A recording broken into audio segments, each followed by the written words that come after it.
God, I hate puzzle games. There is a reason it's in my About section that I don't play them. I'm pretty fucking awful at them, if anything else. But I have played a couple in my day, and there is a select few that I actually do happen to enjoy. So I decided, mostly because of your suggestions, to compile them into a top 5 list. Now, keep in mind, puzzle does mean variations, so puzzle platformer is an exception to the said rule.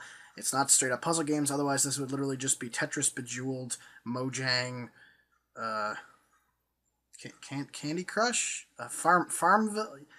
You get the point, basically. It would be very, extremely common ones that your mother plays, basically. So, yeah. This is my top 5. It probably is a lot different from your own lists of top 5 for puzzle games. Quite honestly, my top 5 is generally quite different than most people's top 5, because I am nuts. That's why. Let's take a look. Number 5. Night Sky is a cute little puzzle platformer with a very nice art style.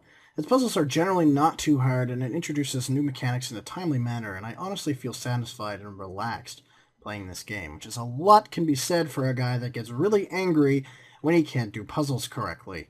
I would say this is a must-have for anyone interested in either indie or puzzle games alike, as it really brings a lot to the table, and its price isn't too bad for just a small indie puzzle platformer.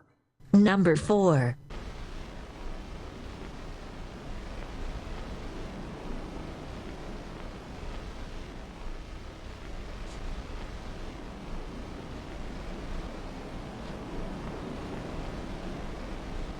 Limbo is the much-anticipated monochrome puzzle platformer action what's-a-mahoo's-it game by Playdead.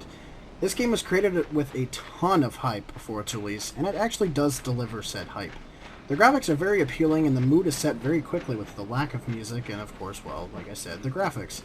And it's a very sad-looking main character as well. The puzzles are laid out in an interesting way, and it does get a bit more complicated as you go through it. I have to say that Limbo is one of the few puzzle games that I've actually bothered to beat to see the end of the story. And that's generally what it seems to be with these games. If it has a good story, I'll play it. Number 3.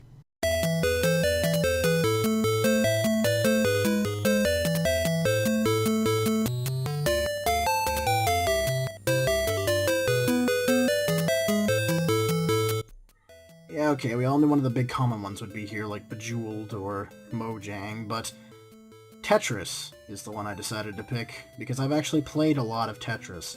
And Tetris has stood the test of time, and is still a huge franchise today. For those interested, it was first released on old DOS computers in 1986 and 1984, and finally saw a console release on the Nintendo Entertainment System in 1988. Tetris, for those who don't know, is a puzzle game in which blocks of certain shapes fall, and you have to fill a whole row to make that row disappear. Once the blocks reach the top of the screen, you lose. It's extremely addicting, and I still find myself playing some version somewhere from time to time. Tetris is quite literally available on goddamn anything with a screen and downloading ability. I have played this on Nokia phones at work, people. Nokia phones from like 2001. You can get it anywhere. Number 2. Good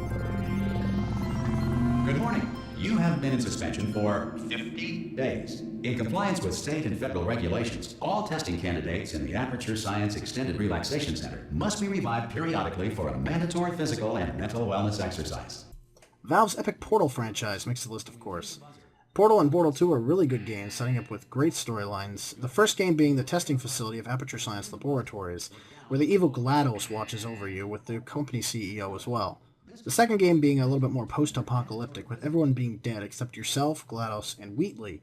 And, spoilers despite the game being out for goddamn ever, twisting the tides with GLaDOS turning good and Wheatley evil, until you finally launch him into space.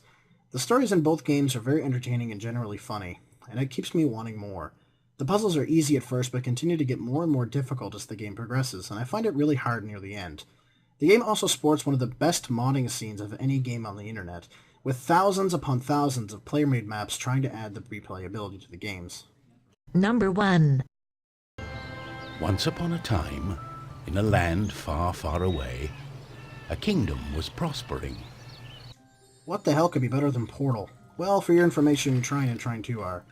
Trine and its sequel, Trine 2, are both masterful puzzle platformers with absolutely gorgeous graphics and a very relaxing atmosphere.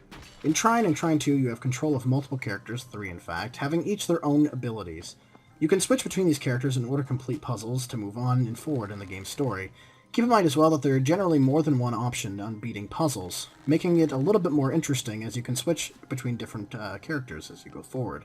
You can also favoritize one as well, because you can generally solve it with any of the three. The story here is also very engaging and makes me want to play more and more. The puzzles in both games are also very, very good and aren't mind-bending, as the story is the most important thing in the games, but it isn't too easy, making you feel very smart for solving them, but not spending a million years to try. Overall, Trine and Trine 2 are beautiful games and extremely entertaining, and a must-own for anybody interested in gaming at all. Well, there you go. There's my top 5 puzzle games of all time, and of course, like I said before, I'm really limited in the genre, as I don't really enjoy puzzle games as I do other games such as RPGs, FPS, and even strategy games. So if your list differs from mine at all, please, by all means, list your 5 in the description below and why you chose those 5. You can also suggest a different top 5 for me to do next time. And as always, thanks for watching. Thanks for watching, and if you want to suggest a top 5 for me to do, leave a comment below. You can also click to watch my top 5 favorite games of all time, and my Battlefront 2 episode. Also a reminder to leave a like and to subscribe.